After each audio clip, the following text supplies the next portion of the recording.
Hai Kate, good morning. Jumpa lagi dengan Memia hari ini. Judul cerita kita pada pagi hari ini adalah Raja Nebukadnezar kehilangan akal budi. Mari kita berdoa.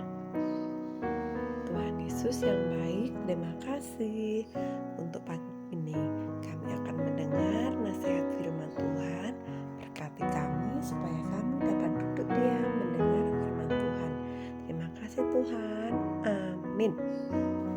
Cerita kita pada pagi hari ini tentang Raja Nebukadnezar. Raja Nebukadnezar ini dia adalah seorang raja di Babilonia. Suatu hari Raja Nebukadnezar bermimpi.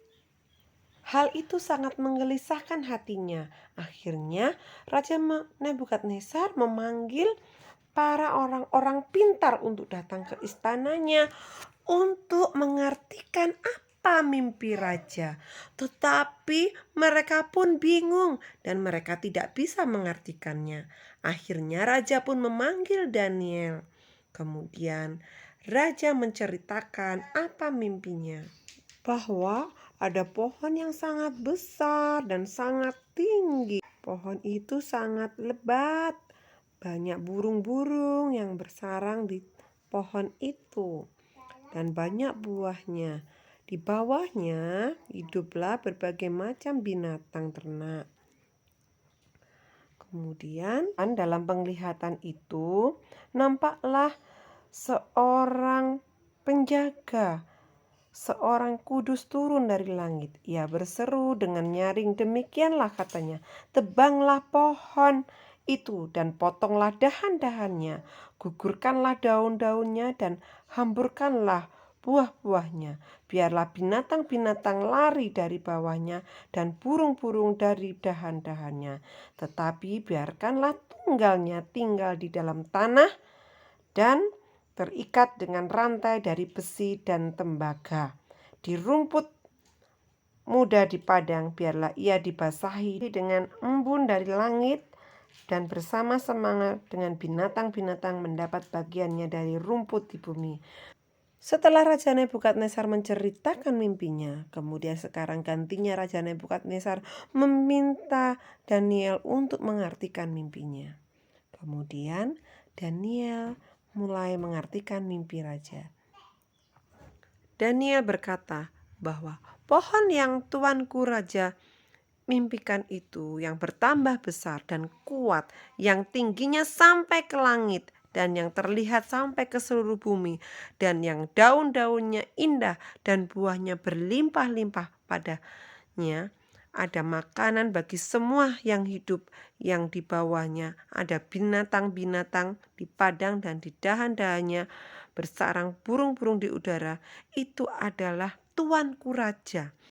Raja Nebukadnezar akan menjadi raja yang besar, raja yang hebat. Tetapi tentang tunggal pohon yang sudah terikat dengan rantai, itu semua adalah keputusan yang maha kuasa, yaitu keputusan dari Allah Bapa di surga, bahwa tuanku raja akan hidup bersama dengan binatang-binatang, dan itu akan berlaku sampai 7 masa berlalu. Jika raja akan bertobat, maka Tuhan akan mengembalikan semuanya. Itu tadi perkataan dari Daniel. Setelah benar anak-anak, setelah 12 bulan lamanya, ketika Raja Nebukadnezar sedang berjalan-jalan di istananya, dia melihat kerajaannya yang sangat besar, begitu besar, bangunan-bangunannya sangat banyak. Kemudian mulailah sombong Raja Nebukadnezar. Ini adalah kerajaan yang sudah aku bangun. Raja mulai sombong. Kemudian apa yang terjadi anak-anak? Raja Nebukadnezar semakin bangga dengan apa yang sudah ia capai. Dan akhirnya Raja Nebukadnezar seperti yang sudah ia mimpikan. Raja Nebukadnezar menjadi gila, dia kehilangan kewarasannya. Dan Raja Nebukadnezar hidup bersama dengan binatang-binatang di padang. Dan sampai 7 masa lamanya. Akhirnya Raja Nebukadnezar ini pun dia bertobat, dia mengakui kesalahannya bahwa dia tidak perlu sombong lagi dan Tuhan mengembalikan ingatannya sehingga sekarang memuji Tuhan di surga, dia memuliakan Tuhan di surga, dia sekarang menyembah Tuhan.